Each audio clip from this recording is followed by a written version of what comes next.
Ora viva, seja bem-vindo ao Final Cut, podcast da Sports Tailors, primeiro episódio da segunda temporada e que melhor maneira para começar com o convidado que temos neste primeiro episódio. Ora, professor de nutrição, formador de treinadores de futebol, autor, comentador desportivo, tenente-coronel e aí sim é de facto onde é reconhecido mais mediaticamente.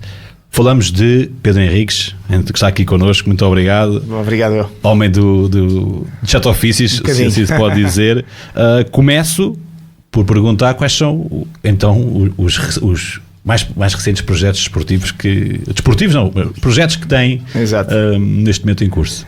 Então, obrigado pelo convite, é um gosto estar aqui com vocês, obviamente que sim.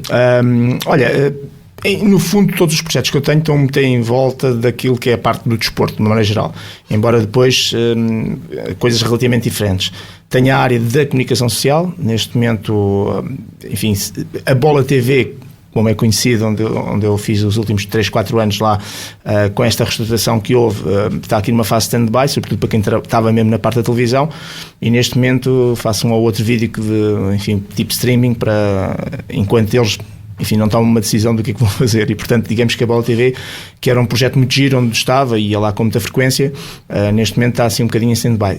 Daí que eu estou na RTP, e esse é um projeto que desde do Mundial do Qatar, portanto saí da CNN para ir para a RTP, a fazer comentários, especificamente na arbitragem. E depois tenho a Rádio Observador, que assim é um projeto, talvez de todos, se é que se pode dizer que uns são melhores que outros, de todos o mais aliciante é este, porque me obriga a fazer coisas fora da minha zona de conforto. Portanto, temos 2 podcasts, um que é exclusivamente meu, que é sempre que há o Benfica, Porto ou Sporting ou Seleção Portuguesa, eu faço uma coisa que é chamada Sem Falta, que no fundo é agarrar nos casos todos e dizer se foi penal, se foi fora de jogo, etc. E depois tenho um que é muito interessante, que é o E o Campeão é, que é um podcast que eu sou residente, no sentido que o convite foi feito para estar lá todos os dias, e depois há sempre mais 2 ou 3 pessoas a colaborar. O Augusto Inácio, do Sporting, mais conhecido aí, o Júlio Magalhães, o Juca, o Gabriel Alves, uma figura mítica também do desporto, e depois 3 comentadores, um do Sport Benfica e do Porto, portanto adeptos, mas que têm blogs e daquelas pessoas com neurónios que sabem pensar e que, portanto, tranquilos. E fazemos os relatos, ou seja, eu acompanho os relatos em direto ao minuto daquilo que são os considerados os ditos grandes. E esse projeto é giro porque eu, enquanto no relato e no Sem Falta apenas falo de arbitragem, no Campeão é, eu sou um comentador normal como fazia na Bola TV, portanto podem me perguntar qualquer coisa. Obviamente vou-me preparar, portanto se o tema do dia é um 4-3-3, um 4-4-2, como é que a seleção jogou, é isso que eu também vou falar, e daí ser o desafio diferente, porque me obrigou a explorar o futebol de outra maneira. Pronto, e tenho o Jornal do Público, onde faço as crónicas semanais, no sentido de sempre também com os casos de jogo, e portanto sob o ponto de vista de comunicação social, digamos que são estas as 4 áreas. Depois, como disseste aí, dou aulas na faculdade, no Instituto Superior de Ciências Educativas, também um projeto muito giro.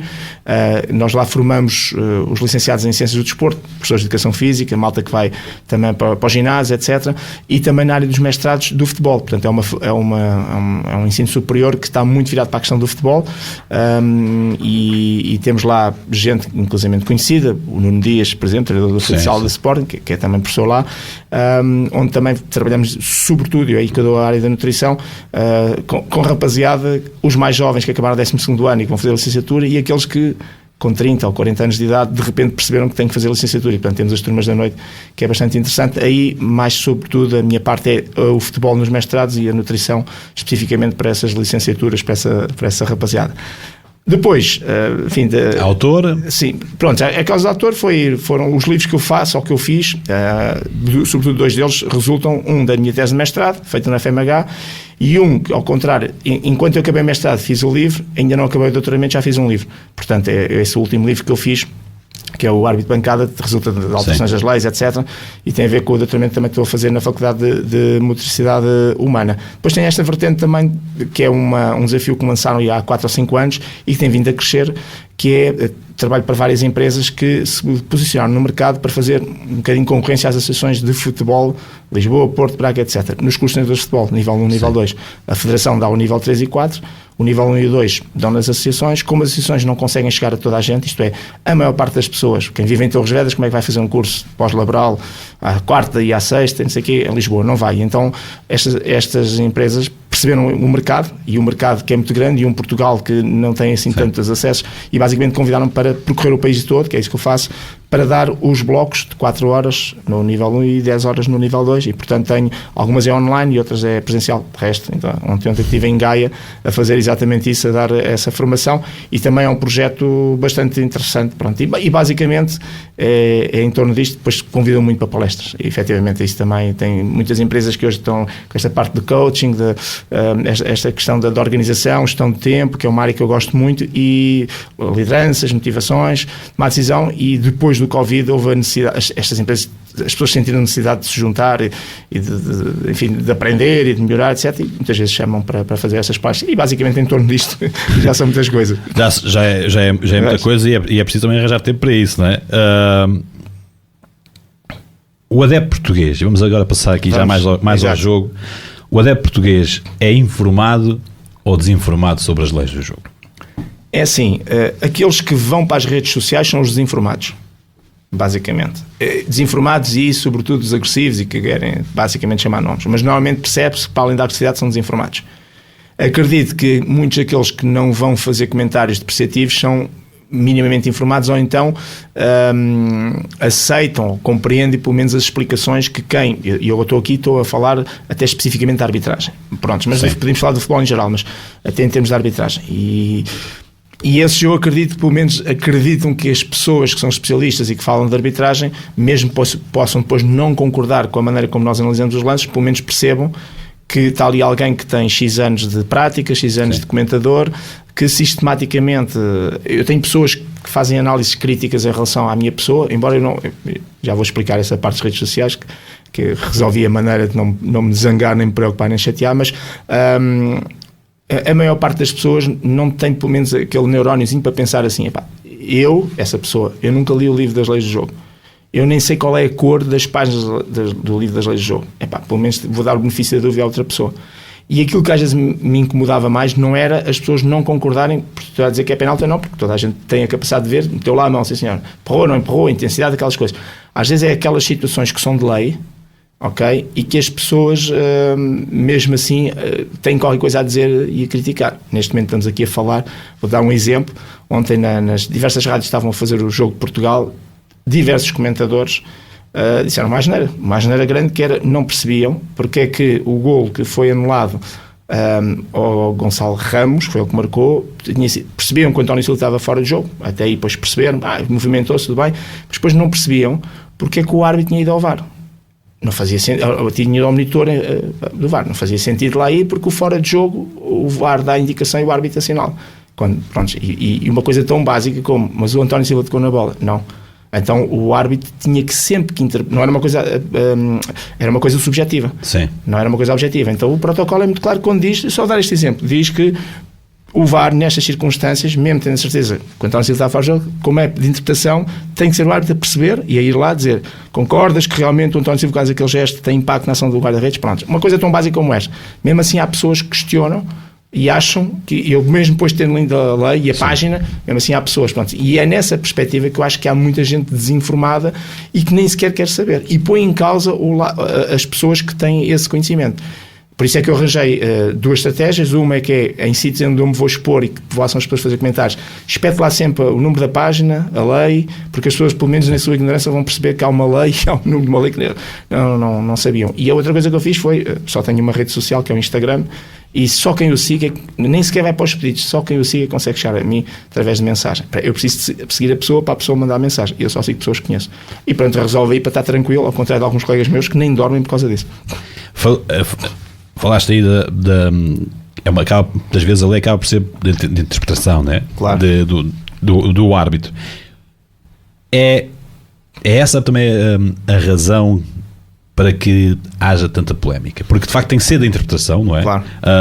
Mas a verdade é que nós agarramos nos três jornais desportivos, por exemplo. Sim, cada um tem os seus peritos de arbitragem e as opiniões nos diferentes árbitros. Normalmente há duas sempre, aos dois lados. Sim. E é variável. Sim, não é? Há duas coisas. Também não ajuda ao adepto. Claro, mas há aí duas coisas. Em primeiro lugar, e a pergunta que tu fazes é muito interessante, porque ainda há 2 dias os meus formandos do curso, no final, perceberam coisas tão simples quanto isso, que é a maior parte, muitas das coisas que estão escritas nas regras do jogo dizem-se na opinião do árbitro. Quer dizer que se eu fosse polícia e tivesse ao pé de um sinal verde, amarelo ou vermelho, não contava que o verde é para passar e o amarelo também dá para passar, o vermelho não, era a opinião do polícia. Não faz sentido. Portanto, as leis de jogo não são tão objetivas quanto isso. Eu vou dar um exemplo que no fundo são 2, que é, a lei diz que se um jogador fizer o sinal de forma excessiva de revisão para ir ao monitor, ou se pedir de forma excessiva cartão amarelo para o adversário, o árbitro mostra-lhe o cartão amarelo. A pergunta que eu faço é, se eles quisessem que realmente isto funcionasse, era, fazes sinal de VAR ou pedes cartão amarelo para o adversário, levas cartão amarelo. Quando eles colocam de forma excessiva, já estragaram tudo. O que é excessivo para ti e excessivo para mim? Porque o jogador faz assim um bocadinho maior e tu, não, isto ainda está a ser, mas eu acho que já é excessivo. E temos os dois razão. E a lei está carregada disso. Então nos fora de jogo... Eu penso que ou seja, não houve no mundial que era o agarrar a bola depois de fazer a falta. Há várias situações em que... Mas depois recuaram. Pronto, exatamente. Mas há várias situações em que a própria lei pede sempre ao árbitro sistematicamente interpretação. Ora, se tens isso, é normal que 2 pessoas, mesmo conhecendo a lei, façam essa divisão. Mas depois há um outro aspecto que é importante, e eu gosto de fazer estas análises críticas em relação... nós temos, como tu disseste, 3 jornais desportivos, obviamente que sim, mas honestamente temos lá algumas das pessoas que fazem parte desses painéis que pura e simplesmente estão ao serviço de... Não digo mais nada. E quando estás ao serviço de, não estás ao serviço da arbitragem. Estás ao serviço de uma cor e de uma tendência. Isso é porque é que falo, não é? Já trabalhei em 2 desses 3. Aliás, já trabalhei nos 3. Porque ainda quando árbitro fiz muitas colaborações, por exemplo, com o Jornal Record, na altura. Portanto, e isso é um outro aspecto. Mas naquilo que é o foco que tu disseste, realmente sim. A própria lei, neste momento como ela existe, tem essa problemática. Em 2005 veio cá o Howard Webb, aquele careca, que hoje atualmente é o responsável pelaquela empresa que gera a arbitragem inglesa, e eles vieram cá falar da profissionalização, Portugal, aos árbitros, na altura estava no ativo, foi no Porto a reunião, e uma das diversas perguntas que nós fizemos da parte da profissionalização, como é que era, como é que não era, estava também um senhor do International Board, que o International Board é quem define, altera e aceita e revê leis. E ele foi muito taxativo quando disse para nós, entre outras coisas, que para eles, International Board, o futebol não eram os 90 minutos. Era antes e depois dos 90 minutos. Está tudo dito. Portanto, esta coisa, teres programas, teres jornais, teres comentadores, teres comentários, opiniões diferentes, é o que eles dizem. Por isso é que o futebol é o que é em relação a todos os outros esportes, pois excepcionalmente e localmente, num determinado país, numa determinada zona, há um desporto, não sei o quê, mas o futebol, porque tem muito a ver exatamente com isso. Repara que a maior parte dos desportos são muito mais objetivos nas leis daquilo que é a penalização, que não é. Vimos o rugby, e quem acompanhou agora o rugby, a parte nossa acompanhou, e estava um árbitro na televisão a dar explicações, é tudo muito mais objetivo, sob o ponto de vista do que é e o que não é falta. E nós no futebol temos muito dessa subjetividade que a própria lei determina. Então este exemplo que eu dou sempre do cartão amarelo e do sinal, porque é que eles, quando fizeram uma coisa que é recente, não puseram só fazendo o sinal é amarelo, não fazendo não é. É de forma excessiva. Quando metes de forma excessiva, está tudo dito. O que é excessivo? Eu não sei o que é excessivo. É os saltos, é com uma cara triste, feia, é muito aberta, é mais pequenino, portanto, e as leis estão carregadas de situações destas. Obviamente que isso vai dar diversas interpretações. A lei, esse tipo de leis que falas, a que me vem mais à cabeça é a lei de intensidade. A intensidade não foi suficiente para o jogador cair. Exato. Há a mão nas costas, mas o jogador caiu. Exato. Mas não houve intensidade para isso, não é? Depois depende também do tamanho do jogador. Eu lembro, por exemplo, já há muitos anos, por exemplo, o Mantorras, quando caía, porque não era o suficiente, aconteceu o Mantorras, acontece no Lietzen, acontece no jogador também no Porto, no Jardel. Mas essa lei de intensidade, essa é uma lei de interpretação. Mas não existe isso. Mas não existe. Os comentadores é que falam em intensidade, mas a palavra não está toda errada sob o ponto de vista da gente passar a mensagem, mas o que existe é uma coisa diferente. E uma vez mais, essa pergunta é uma vez mais interessante. A lei 12, que é a lei mais importante do futebol, que é onde está os livros diretos, indiretos, cartões amarelos e vermelhos, que no fundo é aquilo que se passa, e os livros diretos quando cometidos dentro da tua área sob adversários, penalti, retrata verbos de ação, só para dar um exemplo, dos livros diretos, em que, vou dar um exemplo, de letra da lei, agarrar um adversário, livre direto, se for na área, penalti. Tu, se fores à letra da lei e separares a fotografia de um jogador a agarrar o outro, é sem penalti. Não é isso que se pretende no espírito da lei. O espírito da lei é muito claro, e agora eles reforçaram, não falam intensidade, mas falam outra palavra que no fundo vai dar isso, que é causa e efeito, causa-consequência. Tu agarras o jogador, no momento, não aconteceu nada, ele não perdeu a bola, não deixou... Portanto, tem que haver uma consequência e um efeito disso. Se tu, quando agarras, ele perde a bola, não consegue chutar, rematou mal, ou seja, se houver uma consequência desse agarrar, desse verbo de ação, aí sim, e esse é que é o espírito da lei. É por isso que muitas vezes nós colocamos a questão da intensidade. Mas a questão da intensidade de alguma maneira é falso, porque o que conta é a consequência. E eu desmonto isto de forma 15 segundos para dizer o seguinte, que é, eu agarro em 2 dedos, tu estás com os pés no chão e faço-te uma força, faz conta que isto era mensurável, força 3, e tu não mexes, ok? E o que é que tu... E agora dás um salto, e dás um salto para pegar a bola, e eu ponho exatamente a mesma força 3 nas tuas costas, e como tu não tens os apoios no chão, a mesma força tira-te da bola. Repara que a intensidade foi a mesma. Em baixo, com os pés no chão, não marca-se falta porque não houve consequência, não houve efeito. Sim. Em cima, a consequência ou o efeito foi que tu não chegaste à bola. Repara que a intensidade foi a mesma. Por isso é que as pessoas utilizam a palavra intensidade, que não é o correto. O correto é, há uma causa, agarrou, rasteirou, saltou, carregou, pontapeou, tudo o que está lá, e depois a consequência é o efeito. Realmente, e depois as pessoas dizem, quer dizer que se ele cair no chão? Não. Se ele cair em função desse rasteirar, agarrar, é falta. Se ele se mandar para o chão, não é. Agora, aqui é que está a fronteira difícil, muitas vezes para o árbitro, que é, vês as mãos nas costas e até que ponto ele caiu por esse empurrão ou até que ponto é que ele tentou dar a volta à coisa e projetou-se para o chão. Uma vez mais, que se quisessem facilitar a lei, era dizer, agarrou, ou seja, praticamente íamos punir todos os contactos porque não íamos medir a intensidade. Mas isto, se calhar, é que é o saldo. O saldo do jogo, até porque há jogadores que aguentam menos com a mesma intensidade do que outros. Isto é que é engraçado. Por isso é que eu referi o Mantorras, o Mário Jardel, porque são os jogadores mais fortes que aguentavam cargas diferentes. Se nós tornarmos isto muito objetivo, não sei até que ponto, isto está muito enraizado o futebol, mas não sei até que ponto o futebol perdia um bocadinho daquilo que é esse interesse, porque as pessoas hoje, acima de tudo, têm muito interesse, para além do resultado e do 4-3-4, é exatamente discutir estas coisas todas, para além depois do nível das substituições, se o Roger Smith fez as substituições ou não, ou muito tarde, aquelas coisas que discutem sempre, que isso também é interessante, mas depois vai sempre bater na questão da arbitragem, obviamente. É sempre. No comentário, acredito que mesmo hoje, que já não apita, já faz alguns anos, as pessoas contestam as opiniões que tu dás? Sim, claramente. É assim, devem contestar, eu como não leio, eu quando digo devem... Mas na rua não te abordam? Não, isso pessoalmente é diferente. Nas redes sociais são uns heróis. Sim. Pessoalmente, normalmente eu acho que as pessoas mentem porque quando me veem, e deve-se passar o mesmo com o outro, pá, você foi melhorar, você devia estar lá dentro, ou seja, normalmente, pessoalmente, as pessoas estão sozinhas também, não é? Estão isoladas. Sim, a abordagem é outra. A abordagem é completamente diferente, a não ser que seja assim um maluco qualquer que tenha ficado irrecebiado com qualquer coisa. Normalmente, em termos pessoais, as pessoas são extremamente simpáticas. Eu tive férias no Algarve este ano e pronto, e a minha filhota vive comigo, está sempre habituada a isto, quer dizer, não tive uma situação nem de longe chamar ou não. É tudo simpático, gostam muito de ver-me a comentar, até por aí fora. Se calhar são os mesmos que... Mas aí também, se calhar, joga um pouco, até como árbitro, era um árbitro empático, não é? Sim, até porque eu na rua, quando as pessoas me abordam de forma simpática, e felizmente tem sido sempre simpático, eu também retribuo, tenho sempre tempo para tirar uma fotografia, tempo para perder no bom sentido, para estar a falar um bocadinho com a pessoa. As pessoas, há sempre alguém que jogou à bola, ou conhece o primo do filhado, não sei o que, por fora. Portanto, eu tenho também esse cuidado de gastar, no bom sentido da palavra, tempo com essas pessoas, porque são pessoas no fundo que estão a ser simpáticos para comigo, estão a falar comigo, estão habituadas eventualmente a ver na televisão e para ter aquela coisa que de repente ver ao vivo, é normal. Não tenho, estou a falar como comentador, não tenho casos, situações de pessoas que tenham sido desagradáveis ou inconvenientes em relação a mim. E de árbitros?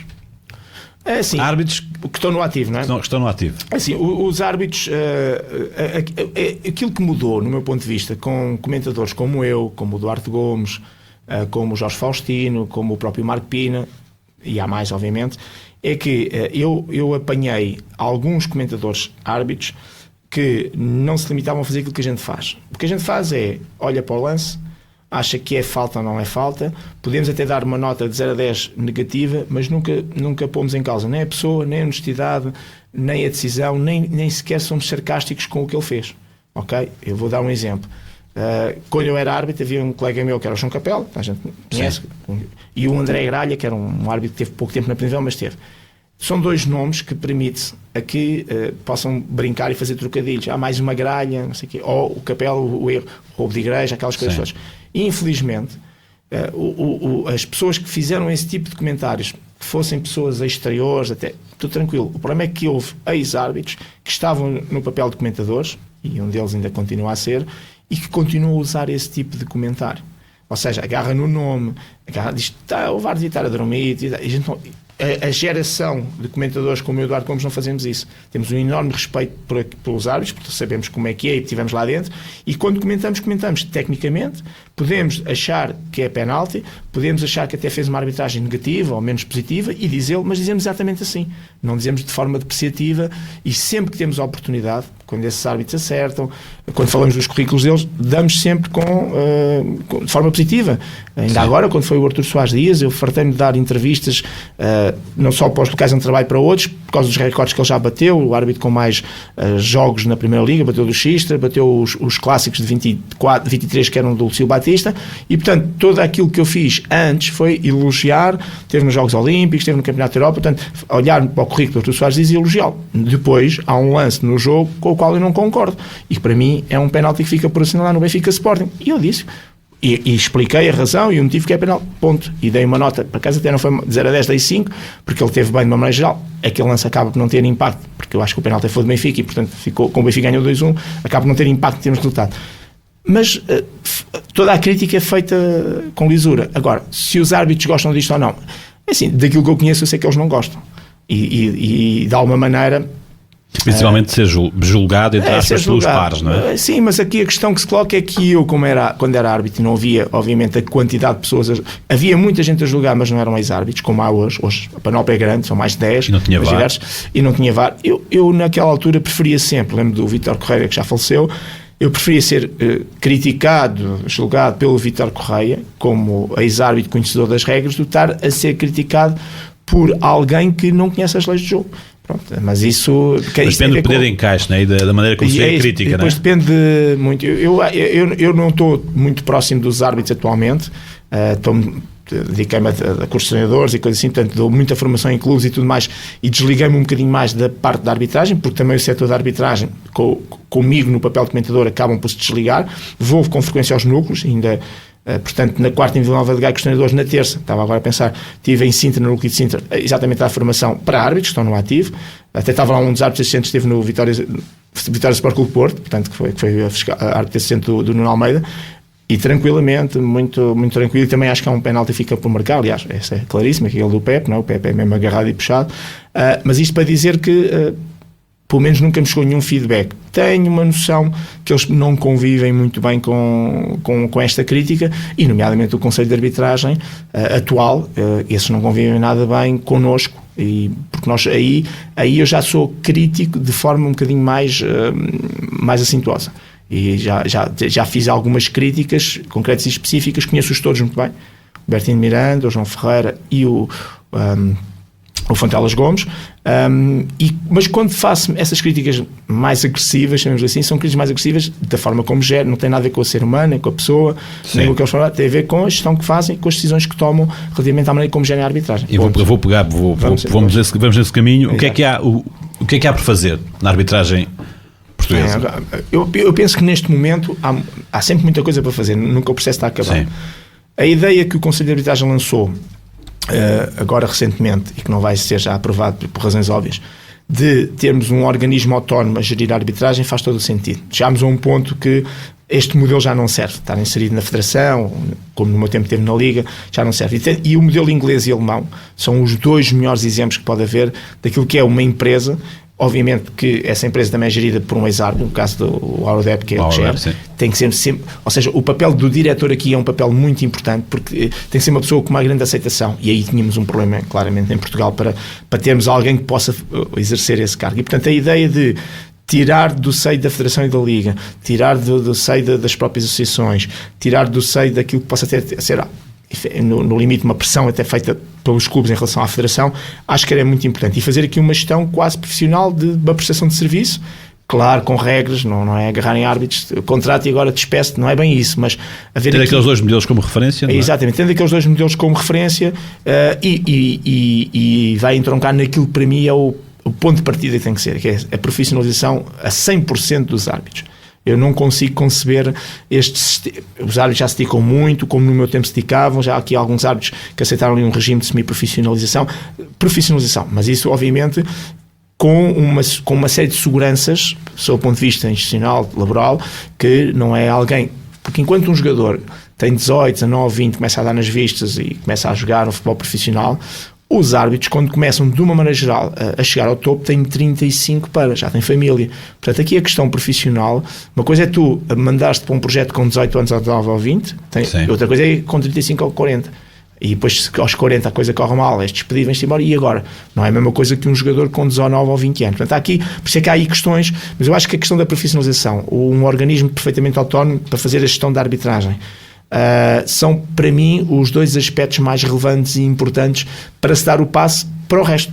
E o resto é termos também maior... Nós, neste momento... Temos uma problemática, no meu ponto de vista, em termos de arbitragem, que é a relação portuguesa. A relação qualidade versus quantidade é diminuta. Nós, quando queremos ir arbitrar um Benfica-Porto, Sport Benfica, Artur Soares Dias, João Pinheiro Artur Soares Dias. E não saímos disto.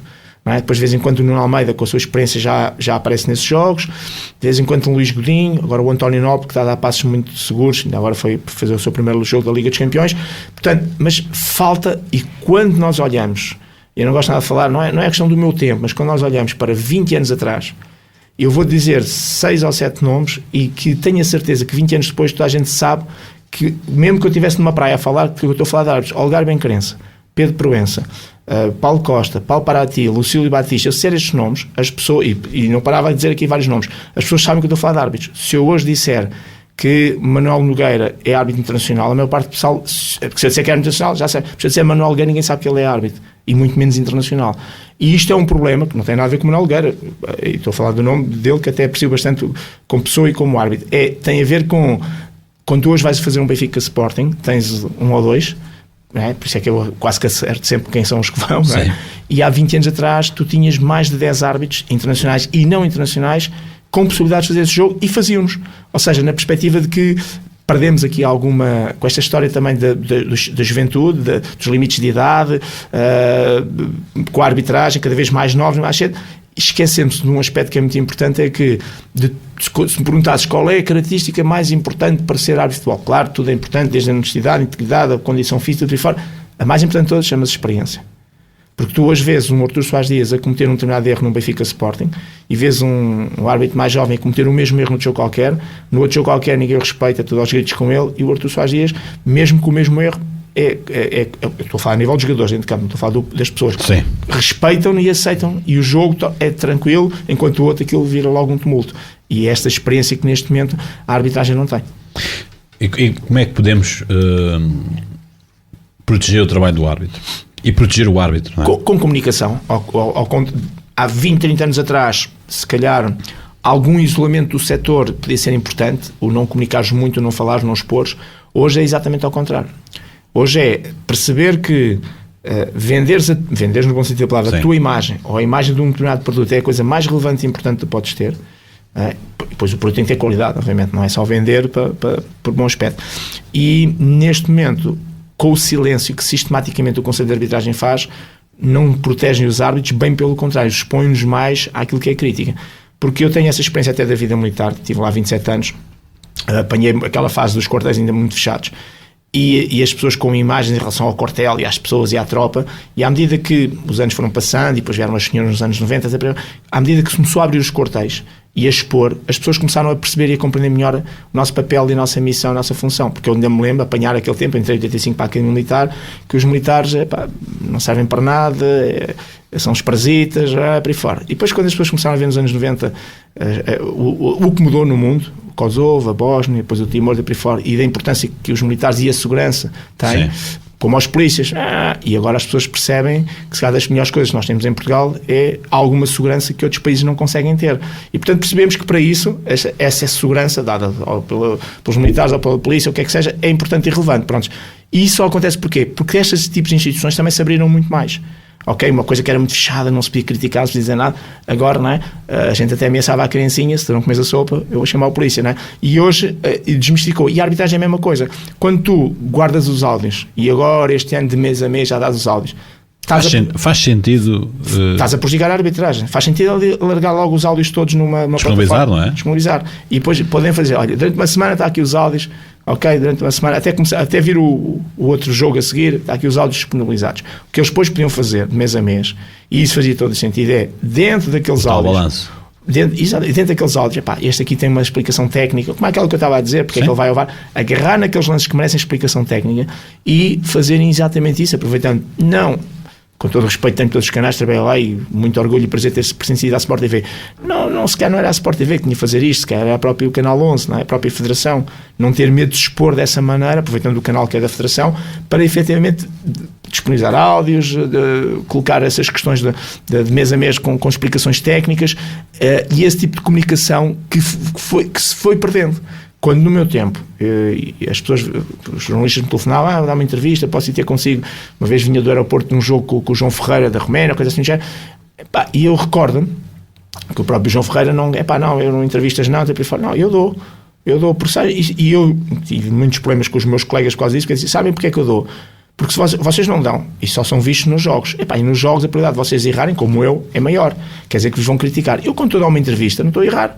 Eu estou a dar uma entrevista, estou a falar da minha vida pessoal, se quiser, ou profissional, por aí fora. Estou a mostrar, a partir dos lados bons e positivos que tenho, e as pessoas vão me conhecer, vão desmistificar aquela ideia de... E eu acho que aquilo que está por fazer na arbitragem é exatamente este lado da comunicação. Mas para isso é preciso também que as pessoas que lá estejam saibam comunicar e como comunicar e sobretudo queiram comunicar e ser proativas, e para isso têm que ser independentes. E neste momento quem manda no Conselho de Arbitragem é a própria Federação de Futebol, e as pessoas, sem estar aqui a referenciar nomes, o Fontelas Gomes, se tu o convidares para vir aqui, ele só vem com autorização da Federação. Isto não pode ser. Se eu sou o presidente dos árbitros, eu é que decido, primeiro quando é que comunico, eu é que decido se vou ou não vou às entrevistas. Eu, ponto final, parágrafo, porque eu sou o presidente dos árbitros. E eu não posso estar a pedir para o canal superior, quem quer que ele seja, eu sei quem é, posso ir dar uma entrevista, e eles normalmente não deixam, porque é para estar tudo sossegadinho, caladinho, vais dar, e depois é preciso, ou dás entrevista, estás preparado e sabes o que vais falar. Falar no sentido de saberes comunicar, que é outro aspecto que, enfim, falta ali uns patamarzinhos para eles saberem comunicar. Tu falaste em dar entrevistas. Eu tenho memória deste jogo, do Benfica Nacional, em 2008. É o único jogo que eu tenho que a malta me chateia a cabeça. Não vou mas também tem a ver aqui com, e corrijo-me se estiver errado, tu falaste depois do jogo. Exatamente. E foste penalizado por causa disso. Foste penalizado. Para contextualizar, portanto, às vezes quando a malta de Benfica ou de Porto Sport me aborda, você fartou-se de não sei o quê, ao meu clube, por aí fora, eu faço sempre a pergunta. Questão dos três clubes sempre. Não, dizem isso, mas eu pergunto, diga-me lá um jogo em que isso tenha acontecido. E as pessoas não se lembram. Não se lembram porque eu não tive casos desses. O caso que eu tenho, quando eu digo casos que eu tenho, é esse. Esse é o caso.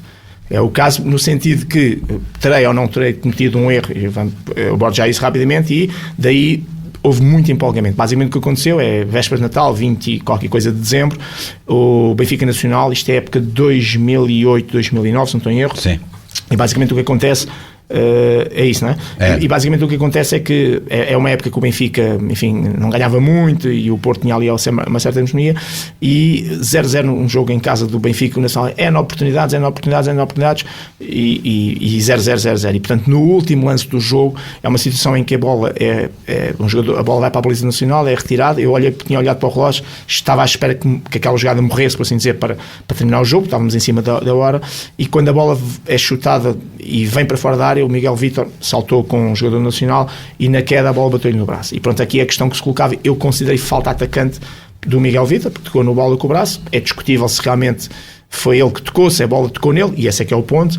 E depois tenho o azar de, entre ver a bola tocar no Miguel Vítor, puxar o apito para marcar a falta atacante, a bola sobrar para o Cardoso remata a fazer gol. Portanto, na prática, para as pessoas, eu no último minuto, em vésperas de Natal, estou a anular um gol do Benfica que se viu aflito, não é, para ganhar, ou iria ganhar 1-0, e eu anulei, no fundo eu marquei a falta, mas para todos os efeitos eu anular o gol, e é daí que se gera esse granel.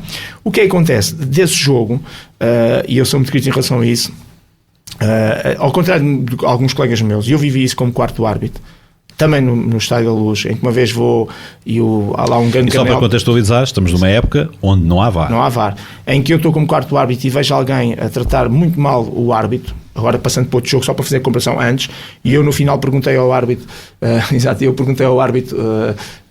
o que é que pois, cara, é este jogo exatamente, e eu perguntei ao árbitro o que é que ia escrever sobre determinada pessoa, e ele disse, não, deixa estar, eu sou quarto árbitro, eu vou escrever, e gerou-se granel. Ou seja, eu quando terminei o jogo e depois vou para dentro do túnel, todas aquelas pessoas que portaram mal comigo, foi tudo parar ao relatório, e foram todos considerados expulsos, e essa é que é a grande diferença. Pronto, eu sei que naquele jogo estava tudo muito difícil, muito complicado, mas todos aqueles que foram expulsos por mim não tiveram mais esse comportamento comigo nos anos, e depois seguiram-se ainda mais 2 anos antes de terminar a minha carreira, sempre se cruzaram comigo, nunca mais. E se eu tenho deixado de passar em claro, esses indivíduos iam fazer exatamente a mesma coisa. Pronto, e basicamente o que aconteceu é que comecei a ser atacado por diversos órgãos de comunicação social, alguns dos quais, obviamente, claramente... em relação ao Clube Benfica, né? Pronto, no fundo Benfica que era relevante e importante, e com algumas inverdades, para não dizer algumas mentiras, e eu, obviamente, quando percebi que havia muito granel, tive necessidade de explicar porque é que determinadas pessoas foram expulsas no túnel, com os nomes, etc. Isso é matéria de relatório, e tive necessidade de me defender. A APAF não me defendeu, o meu conselho de arbitragem muito menos, e portanto ninguém da minha estrutura me estava a defender. Eu estava perfeitamente sozinho, embora já tivesse 42 ou 43 anos, portanto, maturidade suficiente para aguentar aquilo tudo. Mas senti necessidade de falar. E ao falar, ao ir expor exatamente e explicar tudo, foi aberto um inquérito, mas eu preferi levar 39 dias de suspensão, portanto, tipo jarra, ok, do que ter ficado que as pessoas tivessem ficado com a ideia de coisas que não tinham acontecido. Eu, pelo menos, tive a oportunidade de expor e de explicar à comunicação social o que é que tinha escrito no relatório, porque é que tinha escrito, porque é que tinha expulso, porque eu não tinha tratado ninguém mal, e todas aquelas pessoas estavam a tratar mal. E ao tratarem mal, tinham que ir parar ao relatório, tinham que ser expulsos. Basicamente isso. Mas pronto, foi o que foi. Basicamente isso, mas fiquei de consciência tranquila. Se calhar hoje, se não tenho feito nada, tinha tido mais 5 ou 6 jogos na minha carreira, não tinha sido suspenso, mas estava com o problema da consciência de não ter agido de acordo com aquilo que eu achava que era para agir. Ou seja, não sentiste essa proteção que deveria ter havido para com a tua pessoa? Nada. Achas que há espaço para isso, para que os árbitros possam explicar as decisões? Por exemplo, já foi experimento, como no futebol americano e noutros esportes em que o árbitro... Tem que evoluir para aí. Depois, cada caso é um caso, cada situação é uma situação. Eu acho que já vimos no Mundial uma explicaçãozita a dizer vou marcar penalti porque foi com a mão. Muito tímida, mas pronto, foi com a mão. Sim. Pelo menos há a explicação às pessoas em loco que aquele penalti ou não é, porque é fora de jogo, pronto, pelo menos há ali uma determinada explicação. Há momentos em que as pessoas não percebem, por exemplo, que não é o fora de jogo, há uma falta anterior. Exatamente, e isso é para vou anular o gol porque a equipa que atacou fez uma falta, por exemplo, essa é uma boa ideia. E esse tipo de explicação, isso há de ser o futuro. Mais tarde ou mais cedo isso vai acontecer ao nível do futebol, naturalmente, do profissional. Portanto, voltamos ao mesmo. Tudo o que seja arbitragem, tecnologias, excelente. Tudo o que seja tecnologias para auxiliar a tomar decisão, excelente. Tudo o que seja comunicação, excelente. E tudo o que seja a explicação, porque eu tenho a convicção de que quanto mais pessoas forem cultas em relação ao fenómeno, mesmo que não concordem, pelo menos vão fazer uma análise e um comentário diferente daquilo que fazem normalmente, que é altamente negativo e depreciativo. Diz-me uma coisa, tu já pensaste ou já foste convidado em ter uma voz mais ativa, participativa nesta evolução da arbitragem em Portugal? E se por outro lado o que tu fazes, e fazes com gosto, e fazes muito bem, também tem a ver com isso, com esse objetivo também de disseminar a informação, e percebes pelos livros, mas também nesse sentido, ok, eu não faço parte dessa voz ativa ou que não fui convidado ou porque não quero, mas ao mesmo tempo quero ter este papel de instrução. Exato. É por aí? Eu já fui convidado, mas não quero, e portanto vou reafirmar mais uma oportunidade para dizer que mesmo quando faço essas análises críticas, o Conselho de Arbitragem vai mudar para o ano, portanto vai ano de eleições, e portanto não há qualquer hipótese, quer dizer, a gente nunca deve dizer nunca, nem sempre, a vida há muitas voltas, mas portanto não está nada, portanto, eu quero estar nesta área que estou, da formação, de dar formação, comunicação social, e mais do que dar formação aos árbitros, neste momento, este propósito de dar formação aos cursos de treinadores, eu de 15 em 15 dias tenho 30 alunos novos em diversos cursos, portanto eu, sem estar aqui a dizer grandes mentiras, passarão mais de 1000 alunos por mim em formação de cursos de treinadores no espaço de um ano, mas garantidamente. E, portanto, para mim, treinadores nível 1, que é aquela malta que está exatamente com as escolinhas, com os iniciados, aquela coisa toda. E, portanto, todas estas ações que eu faço, a própria comunicação social, que é onde eu me sinto muito confortável, televisão, rádio, etc. por fora, neste momento estamos aqui a falar, e quando digo neste momento, é hoje e daqui a um mês, daqui a um ano, não é? Daqui a 10 anos a gente não sabe se estamos cá e se estivermos, o que é que vão fazer. Neste momento é esta área onde eu quero intervir, é esta área onde eu posso ser útil e posso comunicar, porque por uma razão muito simples, também sou muito querido, porque temos já vários árbitros ou ex-árbitros neste momento nesta área, mas muitos deles estão a prestar um mau serviço. Estão a prestar um mau serviço porque têm rabos de palha, e outros estão a prestar um mau serviço porque não comunicam bem, não explicam bem. É tão simples quanto isso. Eles leem as leis do jogo todos os dias, eles estudam todos os dias, eles fazem cursos de aperfeiçoamento, eles fazem investimento em PNL. Eles não fazem. Alguns deles fazem. Eu faço.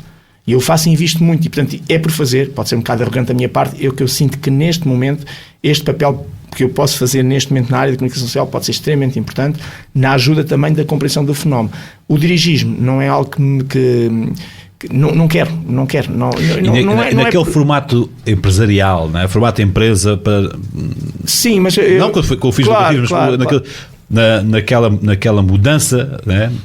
Sim, era diferente, seria mais aliciante, mas mesmo assim, entre neste momento estar nessa área ou estar na comunicação social, e quando digo comunicação social, tudo isto que faço, não é só comunicação social, as formações e cursos, eu sinto mais, porque eu estou a investir tudo aqui, e eu acho que neste momento, não sei se daqui a 5 anos, ou seja, a gente vai envelhecendo, e tenho 58 anos, e portanto, à medida que o tempo passa, a gente vai ficando mais velhos, e depois, a dado momento, há coisas que já começa a cansar, e há outras que podem ser novos projetos.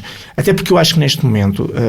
para esse novo modelo, eu acho que havia 3 pessoas em Portugal que podiam encaixar perfeitamente para ser o tal diretor, não os que lá estão, porque esse é que é o grande problema, que é um bocado, acabei por não dizer, mas vou dizer agora. Eles criaram isto ao fim de 7 anos de mandato para arranjar trabalho para o ano, e isso para mim é que é e felizmente que as associações abriram a pestana, e quem não deixou passar o projeto abriu a pestana, porque isto não pode ser, se é para fazer uma coisa nova, independente, então é independente de todos o que eles lá tiveram até agora. Acabou, as pessoas têm que perceber que há ciclos que têm que fechar, têm que encerrar, sobretudo nessa área do dirigismo. Sim. Porque depois acontece aquilo que a gente vê pelo mundo fora, com aqueles que estão lá há 20 e há 30 anos, seja em clubes, seja em partidos, seja em governos, seja o que for.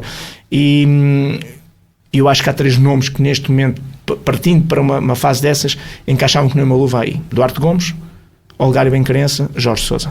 Eu estou a falar, não quer dizer que não sejam pessoas até fora da arbitragem, também há de haver, mas olhando para o setor da arbitragem, ex-árbitros, são 3 nomes que eu acho que, por diversas razões, encaixavam perfeitamente para ser esse diretor, que é uma das pessoas que vai ter muita relevância. É só ver o que é que diz o estatuto, como é os ingleses, porque é ele que no fundo contrata, despede, pronto, depois há aquelas... Portanto, há aqui...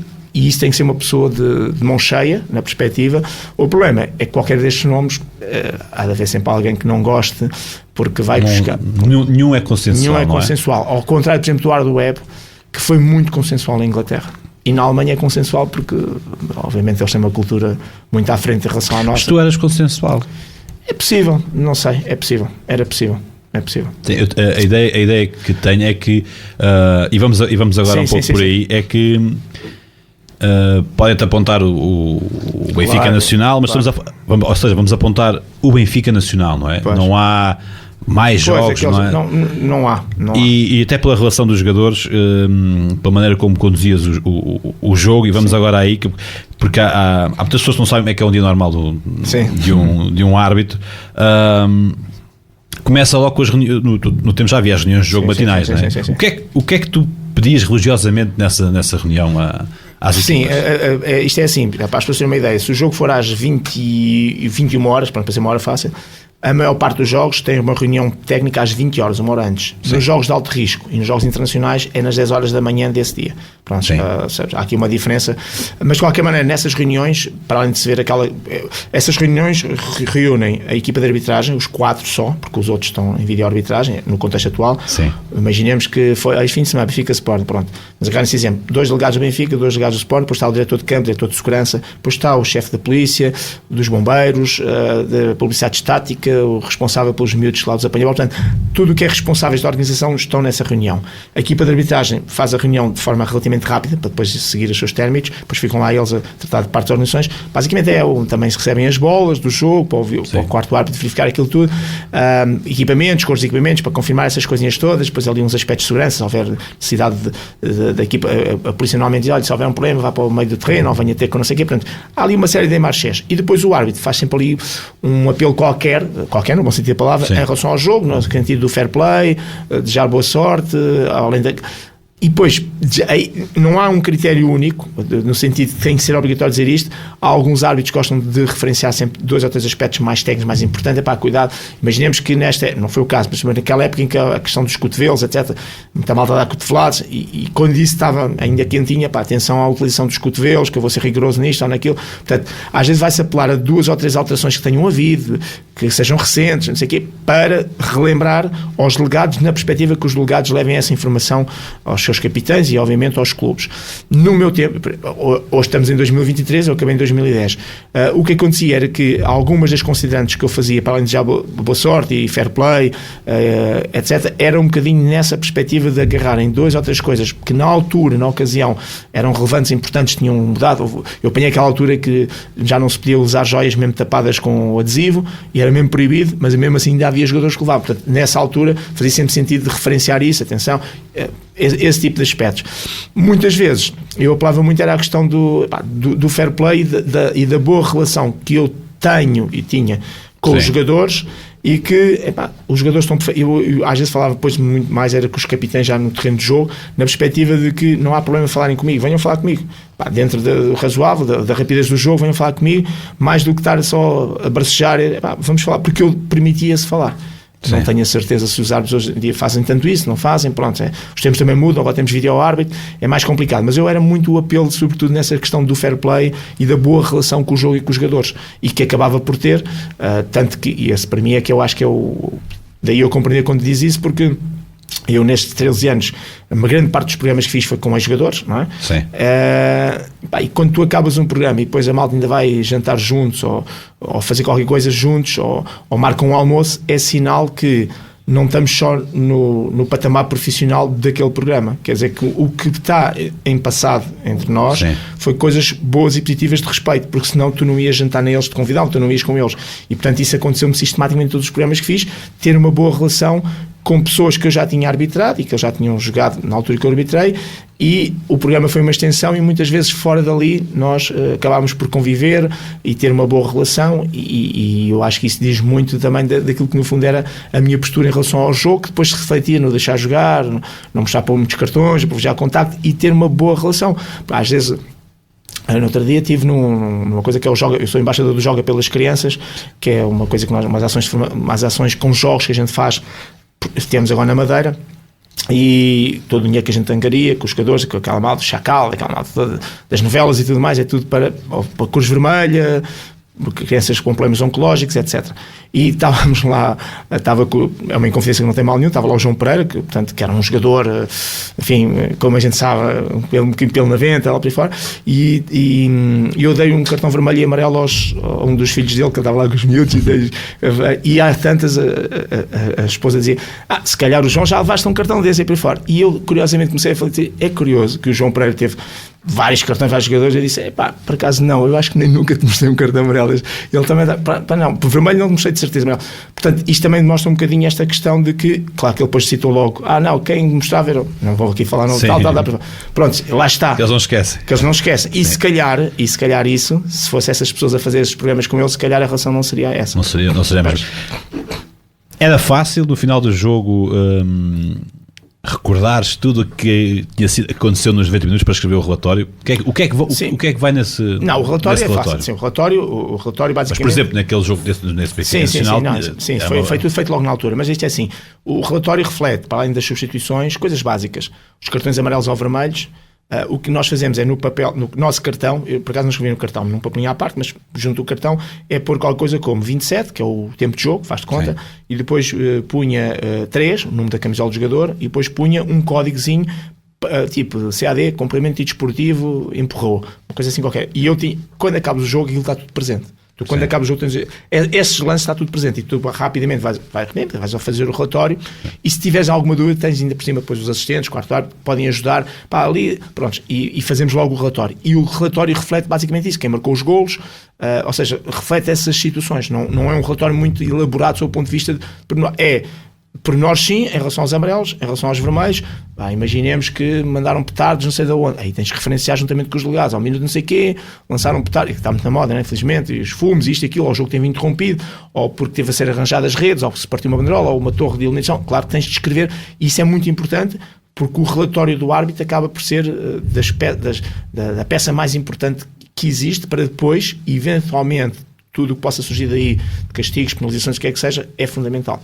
E, portanto, convém que o relatório esteja bem escrito, sem omissões, sem erros, e não pode ser escrito, nessas situações de amarelos e vermelhos, não pode ser escrito tipo à Lagardère, porque um amarelo pode vir a ter uma relevância e importância por uma razão qualquer, e tem que lá estar descrito e com verdade. Eu ia perguntar o que é que mais estranho tiveste que escrever no relatório, mas sendo uma coisa mais simples, alguma coisa mais insólita ou mais estranha que tenha acontecido? Tenho, mas é no distrital. Dado momento mostrei um cartão amarelo a um jogador, não lembro o número, e pus número 7, vou inventar agora número 7, vai. O jogador saiu do terreno de jogo, foi à banderola de canto e foi fazer xixi. Portanto, tive um jogador dentro de campo a fazer xixi, atrás estava aflito, o puto, e portanto não podia, obviamente, quer dizer, não era daquelas coisas que não podia passar por cima, e tive um jogo cartão, portanto, insólito, isto realmente mais insólito que isto não há.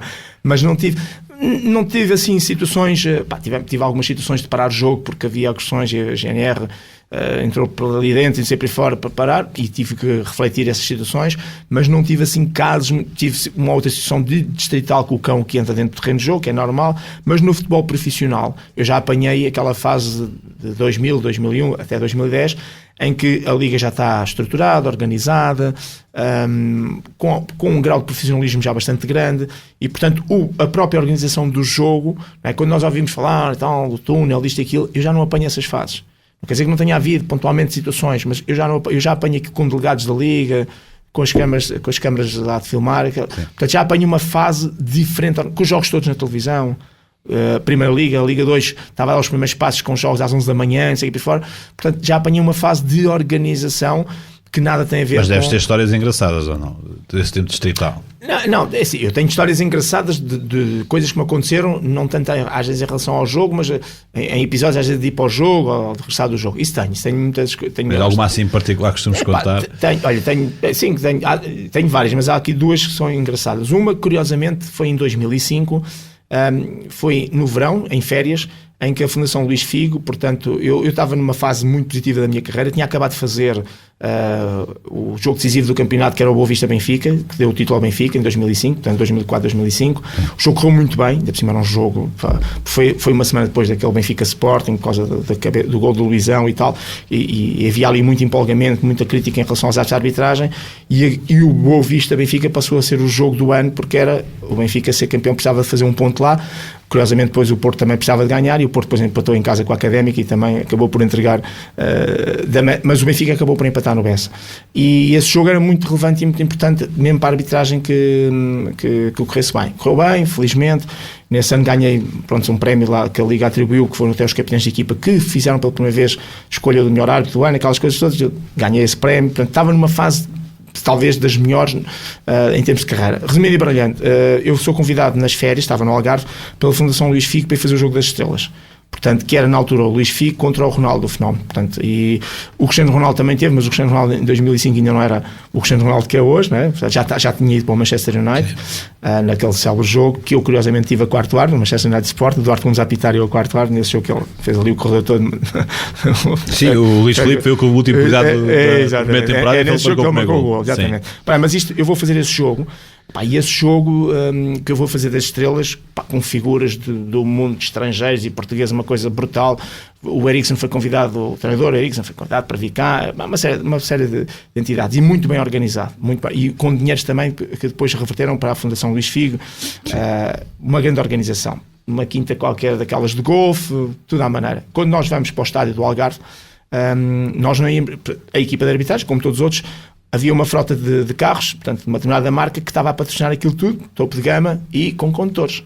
Pronto, era uma coisa. Nessa altura, nós árbitros, em 2005, ainda levávamos nós os carros. Só a partir de 2007 é que começou, também a Liga fez um contrato com uma empresa e começámos a ser conduzidos por um carro que não era nosso, portanto, da empresa. Sim. E portanto, aquilo um luxo, uma coisa. Mas estávamos mesmo a viver ali uma situação muito gira. E era uma senhora que ia a conduzir.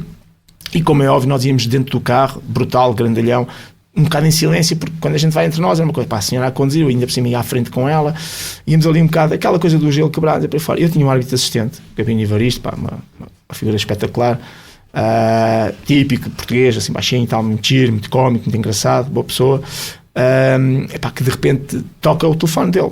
E o que é que tem o toque? O toque era um toque que era, eu tenho que dizer, é o Pito da Maria. É aquela canção que diz, a Maria dá-me pito, que é uma cena, ainda por cima com letra. E de repente, no meio daquele luz, como a senhora a conduzir, começa a tocar o pito da Maria. A senhora desmanchou-se a rir, teve que encostar o carro, porque a senhora chorava a rir do coisa. E foi porreiro porque quebrou o gelo completamente, e a partir do resto da viagem já foi uma maravilha. Mas esta história está-me sempre na cabeça. E a outra, já agora de forma rápida, é um Porto Sporting, que vou fazer ao Dragão, 2006-07, Porto Sporting, um jogo decisivo em termos de título. Aliás, nesse mês, dentro dessa fase que estava a correr bem em termos de arbitragem, eu fiz o Porto Sporting e um mês depois fiz o Benfica Sporting, portanto num espaço de um mês, e é o campeonato em que o Porto é campeão, 1 ponto de avanço do Sporting, é 2006, 2007, e 2 pontos de avanço do Benfica. Portanto, é aquele campeonato que fica ali tudo... Até a última jornada. Até a última jornada. E esse jogo, e eu agora aqui posso mentir por um ponto, o Sporting de Paulo Bento e o Porto de José Ferreira, o Sporting estava a 5 ou 6 pontos, isto é só ver, 2006, 2007, estava ali 5, 6 pontos, perdendo no Dragão, o que seria relativamente normal pelo histórico, era afastado do campeonato. Portanto, passaria de 5 para 8, ou de 6, e digamos que a lógica estava à espera que isso acontecesse. É o tal jogo que o Sporting foi lá ganhar 1-0, com um gol de Rodrigo Telho de um livro quase ali no meio campo, e portanto daí a aproximação e depois o campeonato na ponta final foi empolgante. Mas o que acontece nesse jogo?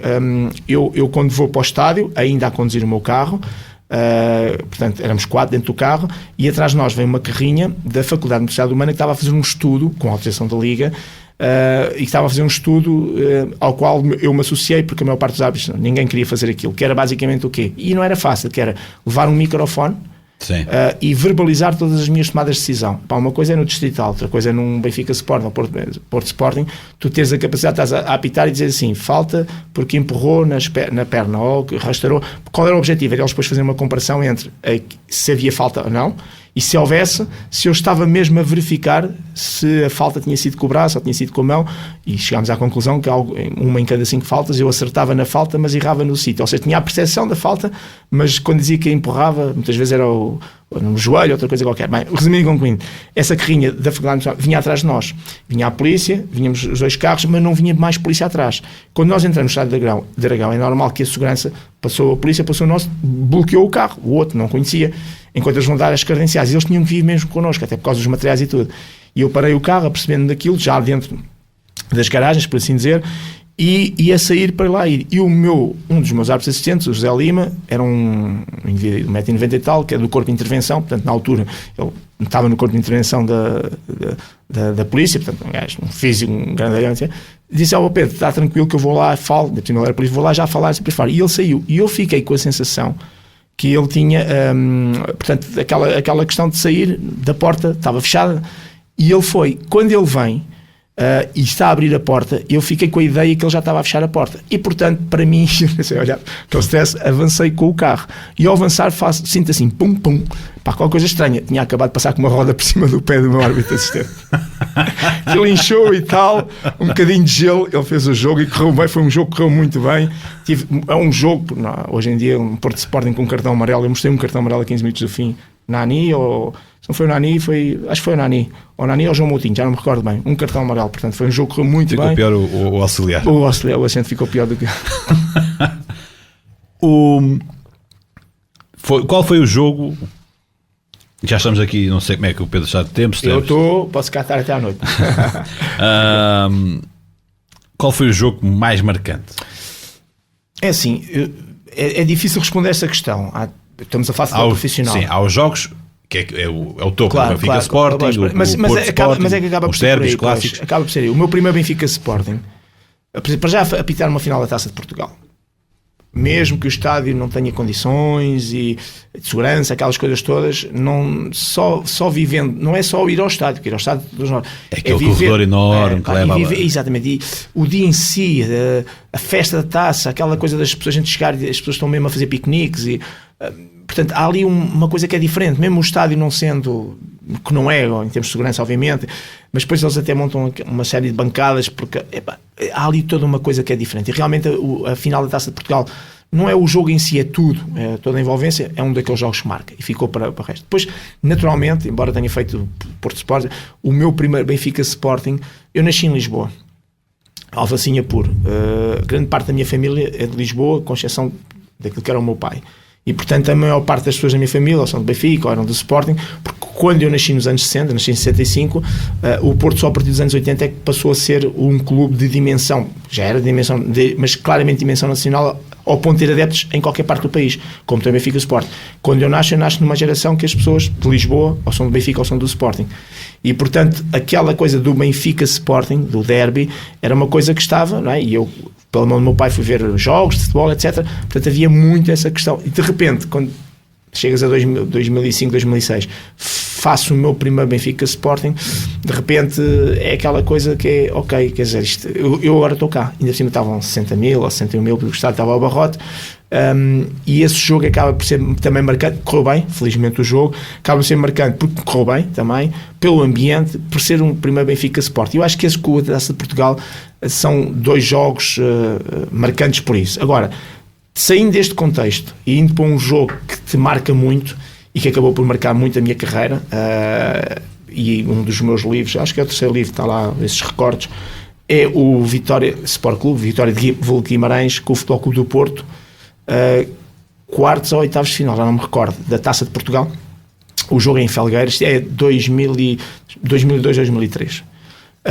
Augusto Inácio, treinador do Guimarães, Vitória Sport Clube. Na fase onde estavam a remodelar também os estádios, não é? Exatamente, Mourinho, por isso é que o jogo vai para Felgueiras. Sim. E é uma quarta-feira. Primeiro fui multado a 160 e não sei quantos na autoestrada. Pronto, nunca mais me esqueci. Tinha um Passat, quarta-feira, ia com pressa, fui parado pela. Agora já se pode contar esta história, fui multado. E depois a GNR, quando chegou ao pé de mim, percebeu que era eu, não é? Ei, você vai para. Já sabia, você vai, vou. Epá, mas já está aqui no radar, já nada a fazer. Não, tem que assumir, obviamente. E ele disse: então vamos fazer uma coisa, siga, a multa vai lá parar, ponha alguém a conduzir no seu lugar. Pronto, pus a minha mãe.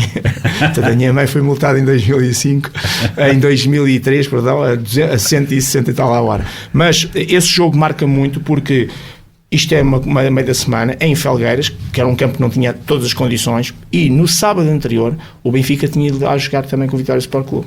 E esse jogo não foi um jogo fácil, porque houve very lights, caiu ao pé, um very light ao pé de um alguém estava a aquecer, não sei se de Vitória do Benfica, o jogador, ficou ali meio tonto, e houve ali umas pedradas pelo meio, correu muito mal. Quando eu vou fazer, havia aqui um grande receio de que, passado 4 ou 5 dias, no mesmo estádio, pudesse acontecer o mesmo.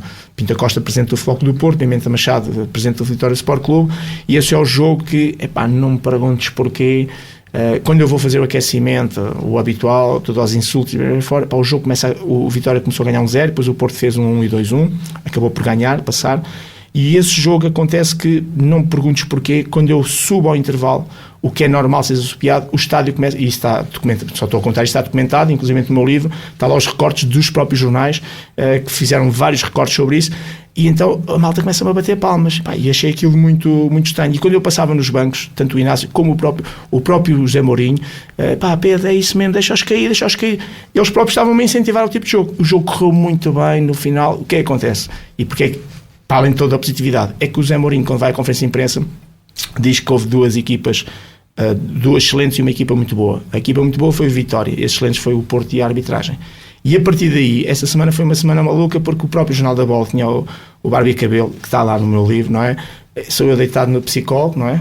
A queixar-me, os que perderam disseram bem de mim, os que ganharam disseram bem, há qualquer coisa que se passa comigo, eu não estou bem, quer dizer, ou seja, a brincarem com a situação, quer dizer, então, mas os que perdem dizem bem do árbitro, toda a gente está a dizer bem do árbitro, portanto fizeram ali uma série de coisas, e o Mourinho, quando fala da arbitragem e elogia, isso acaba por ter grandes repercussões na carreira. E depois, quando isto acontece em 2002, 2003, passado 2 anos, o Mourinho está no Chelsea, eu vou fazer o meu primeiro derby, eu penso que é no meu primeiro derby de 2005, 2006, e ele escrevia para uma revista, o 10 ou o 11, 10, pronto, e lembraram-se de fazer uma pergunta: olha, o Pedro Henrique vai estrear hoje, e ele faz-me uma coluna a elogiar-me de cima a baixo, e portanto estes 2 momentos acabam de ser muito marcantes. Curiosamente, 3 anos depois, eu estou a fazer o meu mestrado na Faculdade de Universidade Humana. O Mourinho vai lá fazer o doutoramento honoris causa, quer dizer, deram-lhe o título honoris causa, e eu fui representar o Exército, porque as instituições são todas representadas, e sentaram-me ao lado do Mourinho, e tenho esse vídeo até no meu Instagram, é ali fardadinho, ao lado do Mourinho a receber o honoris causa. Portanto, está aqui esta ligação. Esse jogo acaba por ser marcante, porque quer queremos que não, para o bem e para o mal, às vezes uma palavra de um treinador, de um presidente, não sei o quê, para o bem ou para o mal, pode ser relevante e importante para a carreira, e fica registado. E aqui não estamos a falar de uma pessoa qualquer, estamos a falar de alguém que realmente, José Mourinho, que sabemos que já na altura tinha a importância que tinha, e que é a pessoa que é. Quais, e já estamos aqui perto do final, quais foram os jogadores os mais difíceis de, não diria de controlar? Essa é fácil de responder. Rui, há pouco me deste a imagem do Lietzen com o Luizão e com o Pedro. Sim, aquela imagem que eu vou agarrar. Que tinham despiques muito intensos, o Lietzen e Benfica Sporting, que o Sporting foi ganhar 3-1 à Luz. O Lietzen fez uma joga fantástica, mas não é este jogo não é daí. Mas eu pedi mesmo porque são jogadores com índole diferente, são jogadores diferentes, claro, com caráteres diferentes, dois grandíssimos jogadores de futebol, mas pergunto, e é mais só para retratar também a conversa, quais são aqueles que eram exemplares do princípio ao fim, e aqueles que davam mais trabalho? Pronto, eu vou começar por exemplares. Tenho muitos jogadores interessantes com quem convivo. Normalmente, até curiosamente, muitos deles guarda-redes. O Welton, não há hipótese, é incontornável. Das muitas boas pessoas que encontrei dentro das 4 linhas, o Welton é aquela, ainda hoje, não é? Ainda fui fazer um desses jogos pelas crianças no Restelo há 2 ou 3 anos, e a meio do jogo estávamos a dar um abraço um ao outro, que ele estava a jogar, foi há 2 anos. O Welton era aquela pessoa que estava sempre, guarda-redes do Futebol do Porto, estava sempre bem, com a vida, com as pessoas, ele é muito religioso, com Deus, uma figura, uma coisa de uma educação, de uma elevação, muito por aí. E isso refletia-se, era essa a maneira de ser dele dentro do terreno de jogo. O Ricardo, do guarda-redes do Sporting também, eu apanhei na fase do Boa Vista, apanhei-o, portanto, no Sporting, até fiz um Boa Vista Sporting, Jaime Pacheco na altura, que o Sporting foi ganhar 2-1, mesmo marquei um penalti contra o Boa Vista, até foi o Jardel que concluiu nesse jogo. O Sporting ganhou 2-1, gol do Jardel e do Cristiano Ronaldo, isto é 2002, 2003, e estamos a falar de um Boa Vista, aqueles Boa Vistas, Boa Vista, que já tinha sido campeão, inclusivamente, e o Ricardo no Boa Vista, o Ricardo no Sporting, sempre com uma muito boa postura também, portanto, exatamente desse aspecto de educação. Depois apanhei cheinho, tranquilo, o Simão Sabrosa, embora um estilo diferente, também muito, muito tranquilo.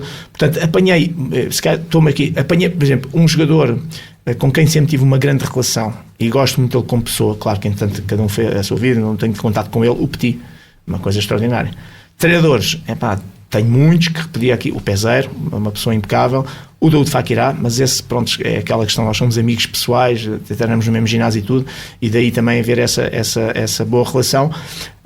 Portanto, cruzei-me com muitos jogadores realmente fantásticos, sob o ponto de vista da postura, do comportamento, da relação, e falei aqui de Benfica, Porto, Sporting, o capitão do Porto, tive sempre uma relação extraordinária desde o primeiro jogo, tivemos uma história muito gira, que é com o Jorge Costa.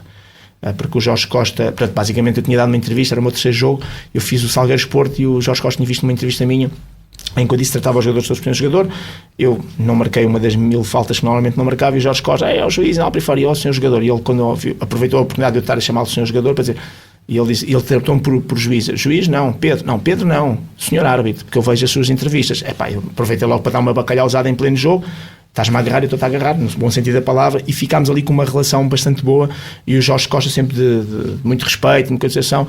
Isto aqui, isto é o Bruno Alves, e este é o jogo em que o Sporting foi ganhar ao Dragão 1-0, e acabámos o jogo assim. Portanto, que são estas coisas que eu recordo com alguma... se calhar as pessoas está-se a armar em vaidoso, não, porque era isto que eu gostava de mostrar aos árbitros, que os árbitros percebessem que pode-se acabar um jogo e a equipa perdeu em casa. E alguma vez sentiste, desculpa estar a interromper, alguma vez sentiste que não era bem visto? Sim, sobretudo pelos meus colegas, mas isso é sempre assim. Eu na tropa, como major e como tenente-coronel, tudo o que era generais, não sei o que para fora, gostavam imenso de mim, mais velhos do que eu, que era falar de futebol. tudo o que era hierarquicamente abaixo de mim, impecável. O problema eram os gajos, desculpem a expressão gajos, que estavam ali ao meu nível. Isto é sempre assim. Ao meu nível, temos de posto, não sei o que para aí fora, muita dor de cotovelo, como é óbvio. E isto não era muito bem visto. Se reparares ali, eu tenho um punho amarelo. Eu muitas vezes fazia jogos com punho amarelo, apito amarelo, chuteiras amarelas. Era altamente criticado pelos meus colegas. Não, agora vais lá ver se eles não estão todos de apitos amarelos e punhos amarelos e chuteiras fluorescentes e por aí fora. Agora já não há problema, mas na altura havia muitos problemas. Portanto, são estas coisas que realmente, pronto, que acontecia e eu tinha ali, com os meus pares, havia ali alguma dor de cotovelo, nitidamente eu abro o jogo completamente. Para terminar, em relação à pergunta que me fizeste, quando me perguntam qual é o pior, é uma excelente pessoa, é talvez das pessoas com quem eu melhor me relacionei em termos de programas desportivos, que melhor me dei, tem uma cultura acima da média, fala de futebol pelos cotovelos, no bom sentido da palavra, gosto imenso dele, mas como jogador era um chato.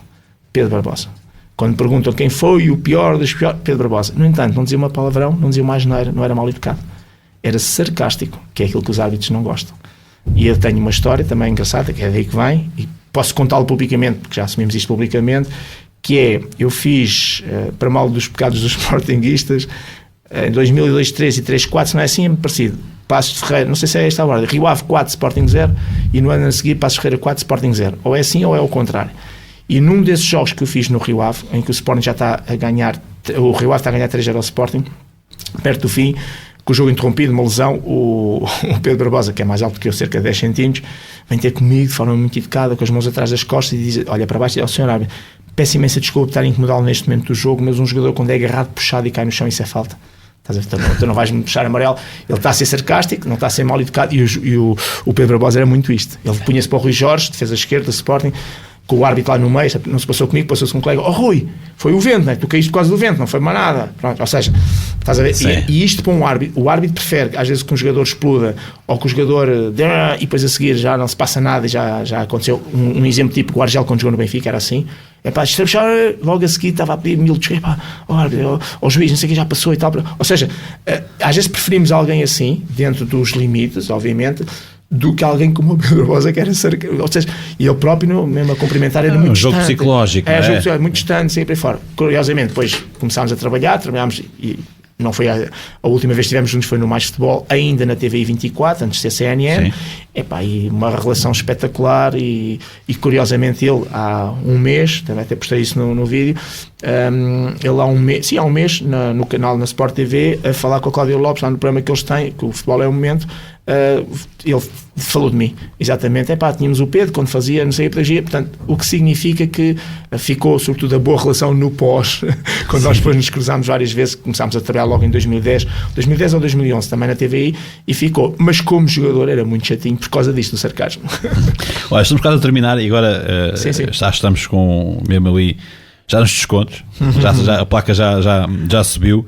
Foi agora recentemente arquivado o caso dos vouchers, e isto a propósito das lembranças, que por norma a equipa da casa oferece sempre uma lembrança, está tudo tabelado, pelo que sei. Agora sim. Pelo que sei, número 1, concordas com esse tipo de ofertas? Sim, não. Se calhar nos anos 80 e 90 eram outros 500. Eram outros 500, como se costuma dizer. Se concordas, e se houve alguma que te tenha deixado assim surpreendido? Em primeiro lugar, essa questão dos vouchers é relativamente recente em relação ao ter saído. Portanto, eu saí em 2010. Sim. De qualquer maneira, aquilo com o qual eu concordo, e é aquilo que acontece no plano internacional, é que quando eu, árbitro, vou fazer um jogo, que haja uma lembrança referente a esse jogo. Acho isso muito giro. Imaginemos que o Galhardete mete, e acontecia muito quando íamos ao estrangeiro, Steaua de Bucareste com Panathinaikos, uma coisa qualquer, não é? E põe lá a data e referência. Os meus Benficas de Sporting, só para dar um exemplo, e eu fiz 3 deles no Estádio da Luz, o Benfica oferecia uma placazinha em que punha o símbolo do Benfica, do Sporting, a data, uma daquelas caixinhas básicas, uma chapinha metálica e que tem os símbolos, neste caso Benfica e Sporting, e a data. Repara, hoje eu olho para aquilo e tenho ali fisicamente algo que mostre quanto é que aquilo vale. Se calhar no tempo atual deve valer 10 euros ou 15 euros em termos de valor físico, mas emocionalmente. Portanto, eu concordo que haja eventualmente uma situação de marketing do clube, seja uma caneca, seja um galhardete referente não sei o quê, seja um próprio símbolo qualquer. Eu acho que isso é muito interessante, porque acaba por ser também não só a cortesia do clube, como também um marco que fica para ti, para pôr na tua estante. Mais do que isso, não concordo com nada. Portanto, não vamos aqui agora falar especificamente, estar a dar relógios, estar a dar canetas, não sei o quê, a não ser que seja uma caneta do clube. Presuntos, coisas. Esse tipo de coisas. O vinho da terra já não me choca, por exemplo. Que há, para relembrar que também é importante, às vezes, por exemplo, quando vais a determinados sítios, que há as fogaças, ou não sei o quê, isso não me choca, que haja um bolo típico, ou que haja um vinho, não sei o quê. Isso não me choca, estamos a falar de valores materiais muito reduzidos, mas aquilo que eu acho que deveria ser, não deveria no sentido que podia ser mais bonito, é exatamente essa chapinha, o Sporting oferecer um leão, ou o Benfica não sei o que, de uma águia, ou uma chapinha, ou por exemplo o Porto oferecia um estádiozinho do Dragão, do Estádio das Antas, pequenino, numa placazinha tipo pedra de mar, com o registro da data e do jogo que é, ou seja, isso não me choca, e estamos a falar sempre de coisas cujo valor material é muito baixo, é muito relativo. A partir daí choca-me, porque mesmo que a intenção seja só dar na perspectiva de ser simpático, não faz sentido estar a dar uma coisa que custa 100 euros. Bem, se for a camisola do clube já pode custar isso, não é? Sim, hoje em dia, mas uma camisola, bem, à venda ao público, mas pronto, esse tipo de coisas não me choca, porque são coisas que estão referenciadas. Agora, para além disso, já acho que é complicado. Mas recebeste... Não, é assim, porque eu apanho a Liga já muito bem organizada. E por acaso, curiosamente, essa questão dos vouchers é agora 2013 ou 14 ou assim no género. Nós, naquela altura, era muito normal, era a camisola do clube, era muito normal, havia uma fase que davam os relógios com um pouco, mas com o símbolo do clube, porque repara, uma coisa é dar-se um relógio, outra coisa é dar-se um relógio com o símbolo do clube. Se dás um relógio com o símbolo do clube, está perfeitamente identificado, quer dizer, não é? Sim. A outra coisa, agora, parte do princípio que é um relógio que não é de ouro com pedras cristais por aí fora. Aí eu não posso concordar. Ou seja, por isso é que a UEFA regulamentou algo que já havia, que é esta história do valor máximo de teto de 150 euros, que é para poder caber aí uma camisola, uma coisa qualquer de género, que faz algum sentido para uma peça normal. Tudo o que seja além disso, não concordo. E basicamente o que eu apanhei, sobretudo com o área do futebol profissional, foi alguns clubes oferecerem ou o relógio ou a caneta, mas com os símbolos. Porque naquela altura já começou a haver, a Liga já estava organizada, já havia grande controle, já havia, repara que os delegados já não há reuniões na sala do árbitro. Isto acabou há muitos anos. Eu sou do tempo em que nós vamos para a reunião com a sala dos delegados. Isto é, como disse há um bocado, a tal reunião tem com 4 pessoas, com os delegados. Portanto, já não é aquela coisa de bater à porta, entra lá, já não apanho isso. Não apanho isso no futebol profissional. E, portanto, a Liga, ao organizar isso, também, digamos que dissuadiu de alguma maneira. Agora, é assim, cada um fala das suas coisas, se há histórias pelo meio disso, se calhar há. E a sensação que a gente tem, mesmo quando aconteceu em Portugal em 2004, se não tenho erro, a Apito Dourado, é que nossa geração que estava na altura no futebol profissional, apanhámos por tabela do que vinha do passado. Não quer dizer, com algumas pessoas que ainda estavam lá nesse presente.